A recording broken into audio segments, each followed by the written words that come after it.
नमस्कार किसान साथियों, मेरा नाम है doctor Suraj Kumar, alpha hybrid seeds company से। और आज का हमारा विषय है गेहूं की फसल में आने वाले खरपतवार। जब आप पहला पानी लगा देते हैं आपकी फसल में, यानी कि 20 से 25 दिन बाद जब आपकी सीआरआई स्टेज आ जाती है, तो उस समय किसान साथियों आपको कई प्रकार के खरपतवार से उलझना पड़ता है। तो कई प्रकार के खरपतवार भी पानी मिलते ही उग जाते हैं, और जैसे ही उनको उचित इन्वायरमेंट मिलता है, अपना खाना मिलता, अपना पानी मिलता है, वो भी पनपने लगते हैं।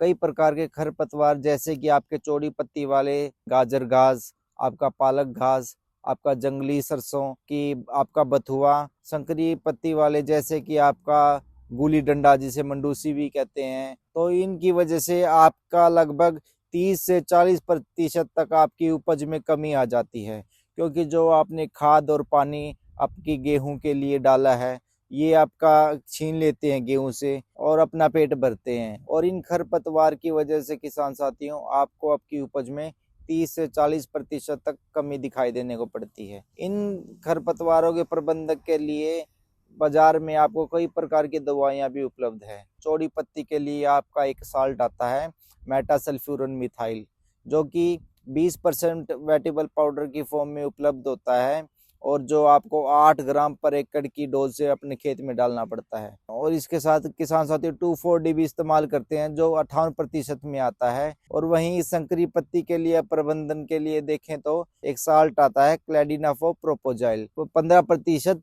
वेटेबल ग्रेन्यूल्स की फॉर्म में उपलब्ध होता है, जिसकी डोज किसान साथियों 160 ग्राम पर एकड़ आप इस्तेमाल कर सकते हैं। आप तीनों साल्टों को, मेटासल्फ्यूरन मिथाइल को, 2,4-D को मिक्स करके डाल सकते हैं। लेकिन आप तीनों साल्टों को, जैसे कि आपने 2,4-D भी डाल दिया और मेटासल्फ्यूरन मिथाइल भी डाल दिया, और इसके साथ अगर आप डालना चाहते हैं क्लेडिनाफोप्रोपाइल, तो उचित वो काम नहीं करेगा। उसकी वजह से आपका खेत में भी नुकसान देखने को मिल सकते हैं किसान साथियों। और किसान साथियों, अगर आपका खरपतवार 4 से 5 पत्तियां और उससे ज्यादा पत्तियां निकाल लेता है, यानी कि ये कहा जाए कि अगर 40 से 45 दिन बाद हम सोचें कि हम खरपतवार नाशी डालें, तो उस समय ये दवाई कारगर साबित नहीं होगी, क्योंकि उस समय पर खरपतवार अपने अंदर कई प्रकार के प्रतिरोधक क्षमता अंदर ले आता है, कि जो दवाई डाली जा रही है उसकी एक्टिवनेस को इनएक्टिव कर देता है, और उसकी दवाई का कोई उस पर प्रभाव नहीं पड़ता किसान साथियों, कि ये दवाई काम कैसे करती है। जैसे कि मैंने आपको बताया था कि ये दवाई सेलेक्टिव नेचर की होती हैं, ये जड़ों के सारे पौधे के अंदर जाके उसको नष्ट करती हैं। जैसे कि अब मैंने बताया था कि मेटासल्फ्यूरन मिथाइल और क्लैडिनाफोप्रोपोजाइल, ये जब आपके खरपतवार के अंदर चली जाती हैं, तो उसके अंदर कई एंजाइमेटिक एक्टिविटीज होती हैं, जिसकी वजह से जो भी आपका कोशिका का विभाजन हो रहा है उसके अंदर बाधा डालती हैं, और उसकी वजह से आपका पत्ता, आपका खरपतवार जल के खत्म हो जाता है, वो आपका मर जाता है। अगर ये दवाई हम गेहूं में भी डाल रहे हैं, तो इसको खराब क्यों नहीं करती? तो इसकी वजह ये है किसान साथियों की, गेहूं के अंदर कई प्रकार का रेसिस्टेंस है, यानी कि प्रतिरोधक क्षमता है, जो कि आपकी दवाई की एक्टिविटी को इनएक्टिव कर देते हैं, और उस दवाई की जो टॉक्सिसिटी है उसको बिल्कुल खत्म कर देते हैं, जिसकी वजह से आपकी गेहूं पे कोई भी इस दवाई का प्रभाव नहीं पड़ता।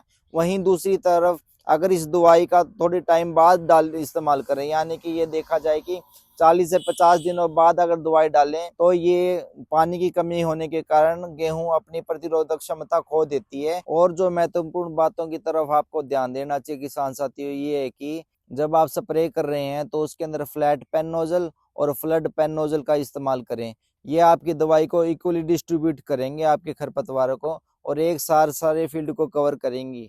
और दूसरी तरफ जब आप स्प्रे कर रहे हैं, क्योंकि सुबह और शाम को वाष्पीकरण बहुत कम होता है, जिसकी वजह से दवाई स्प्रे करते ही उड़ती नहीं है। एक बात और है कि जब आपकी हवा चल रही है ज्यादातर, तो उस समय स्प्रे ना करें, उसकी वजह से भी दवाई का बहुत सारा लॉस्ट हो सकता है। जब आपके खरपतवार 2 से 3 पत्तियों की स्टेज पे हैं, तभी आप स्प्रे करें। और जब आप दवाई को छिड़कने वाले हैं, यानी कि टैंक में डालने वाले हैं, उस समय ध्यान दें कि पहले एक छोटे कंटेनर में आप दवाई मिक्स करें, अच्छी तरह घोल लें। अगर आपके साथ और कोई स्टिकर भी दिया उसको अच्छी तरह घोल लें, फिर पूरे टैंक में डालें। तो किसान साथियों, अंत में मैं आपको यही बात कहना चाहूँगा कि हर छोटी से छोटी चीज़ का ध्यान रखें ताकि अपनी उपज पूरी 100% तक ले सकें और जो 30% तक का जो लॉस आ रहा है खरपतवार के कारण वो कम कर सकें। धन्यवाद।